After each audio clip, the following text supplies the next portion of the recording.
Hi, my name is Umberto Mucci and this is We the ItaliaNews, a podcast about Italy during coronavirus times. Today is Thursday, September 9, 2021. As of today, 63% of the Italian population is fully vaccinated. Considering only the over 12s targeted by the vaccination campaign, 72.7% of the Italians are fully vaccinated. Regarding the doses administered in relation to the population, the regions are more or less the same. Those with the highest rates are Molise, Lombardy, Puglia, Umbria and Abruzzo. Those with the lower rates instead are Sicily, Calabria, Trentino Alto Adige, Valle d'Aosta and Campania. Some milestones of the Italian vaccination campaign have been reached and exceeded this week. There are now more than 80 million doses of vaccine administered, and with regard to the population over 12 years, 80% has received at least one dose. The commissioner who leads the Italian campaign said that the first administrations of the booster of the third dose will begin by the end of September and will initially affect about 3 million people, the so-called immunocompromised, namely those people who need help for the response of their immune system. After this step, we'll continue with the Italians over 80, the guests of nursing homes for the elderly, and then the health personnel who were vaccinated first.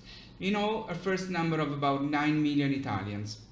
It was assured that the doses are available. As already mentioned, in these days there is a great debate in Italy with many nasty fights for the extension of the obligation to have the Green Pass to additional categories of Italians. Today, the government will extend the use of the COVID-19 green certification only to cafeteria staff and cleaners in school, but the government's intention is to rapidly move towards mandatory green passes from next week for those working in certain sectors in contact with the public, in bars, restaurants, swimming pools, gyms, cinemas, theaters, airplanes and long-distance trains, to name the most important sectors. Then it will be extended to workers in the public administration, and then the government will go on to make it mandatory for workers in other private companies as well by mid-October.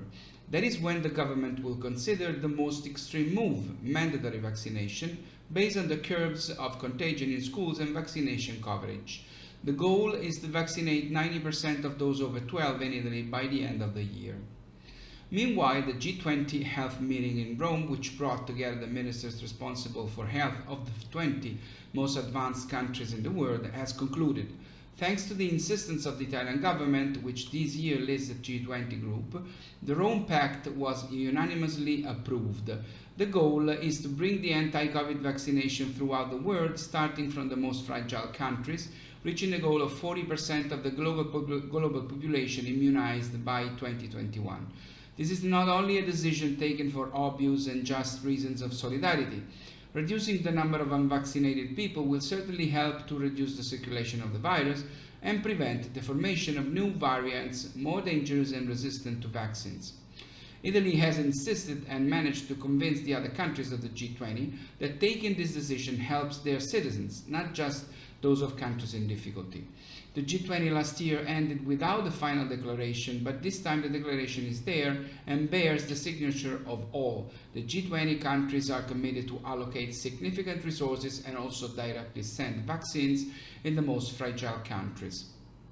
The functioning of public administration is a fundamental aspect of the lives of citizens in every country. The latest data in this regard have been released by the Institutional Quality Index, which measures the quality of public institutions at the provincial level based on 5 basic parameters: voice and accountability, government effectiveness, regularity and equality, rule of law, fight against corruption. The index reveals strong differences in the functioning of local administrations from north to south in Italy, creating very unequal conditions for citizens and companies.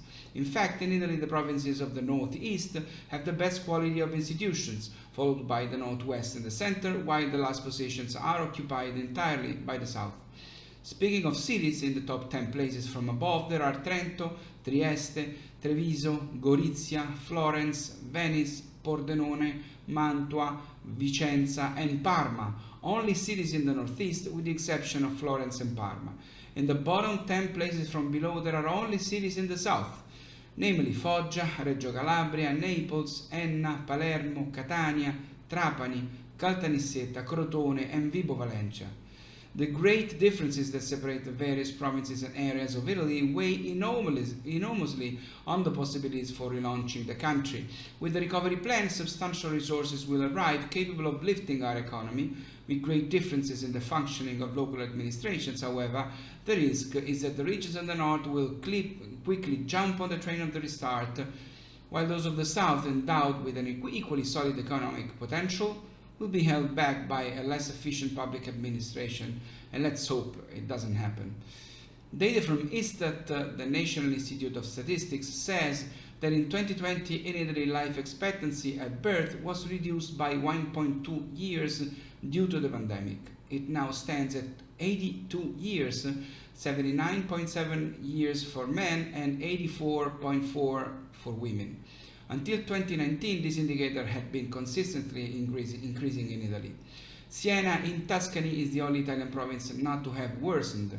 The provinces most affected by COVID, such as Lodi, Bergamo, Cremona, Brescia in Lombardy, and Piacenza and Parma in Emilia-Romagna, lose more than 50 positions compared to 2019.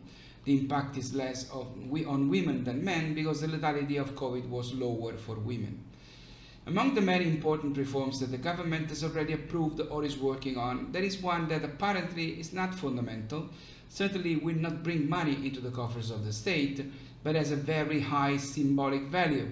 And finally, we have a government that deals with it. This is the reform of the Committee for the Declassification of Acts relating to the massacres that have affected Italy in the last 40 years. This was announced by the head of the government, Mario Draghi, when he received the relatives of the victims of some of these massacres who said they were very satisfied. These bombings include the one in Piazza Fontana in Milan, the one in Piazza della Loggia in Brescia, the one in the Bologna station, and the one of the airplane in Ustica, which are moments that every Italian recognizes as tragic in our recent history, but also other massacres. Dramatic events that have characterized the history of our country and for which many documents are still secret, so that it is not yet clear for some of them neither who materially executed the massacres, nor who the instigators were, between right-wing and left-wing terrorism and corrupt secret services. It is time for Italy to make its history transparent and for the many innocent victims who died in those bombings in those years to finally know the truth and have justice. It's all for now, it's all for today. My name is Umberto Mucci, this was We the ItaliaNews. I'll see you next Monday. Ciao from Rome.